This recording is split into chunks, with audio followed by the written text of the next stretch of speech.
Hello বন্ধুরা, আশা করি সবাই ভালো আছো। আজকে আমি বানাচ্ছি ডিম ভাপা, আর তার রেসিপিটা আমি তোমাদের সাথে শেয়ার করছি। এখানে আমি কিছুটা ডিম সেদ্ধ করে নুন হলুদ মাখিয়ে নিয়েছি।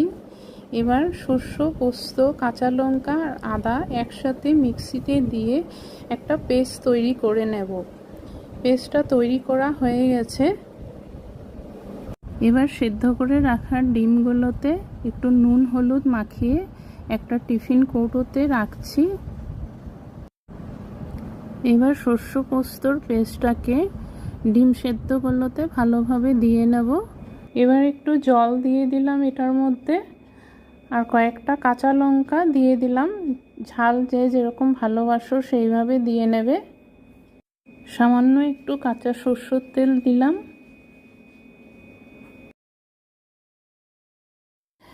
এবার টিফিন কৌটোটা ভালো করে ঢাকনা দিয়ে বন্ধ করে দিলাম। আর এখানে একটা ডেকচিতে কিছুটা জল গরমে বসিয়ে রেখেছি, আর ডেকচিতে একটা স্ট্যান্ড দিয়ে টিফিন কৌটোটা স্ট্যান্ডের উপর বসালাম। এটা মোটামুটি 15 মিনিট মতো আমি রেখেছিলাম।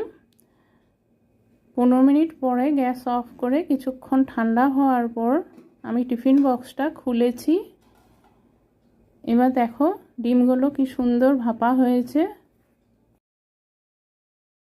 এই ভাপা ডিমটা খেতে সত্যি খুব ভালো লাগে, কারণ প্রতিদিন ওই ডিমের ঝোল বা ডিমের ডালনা এই একই জিনিস ভালো লাগে না। এইভাবে করে ফেললেও ভালো লাগে মাঝে মাঝে। তোমরাও করে দেখতে পারো, খুব সহজেই করে নেওয়া যায় এই রেসিপিটা। তো ভিডিওটা কেমন লাগলো জানিও।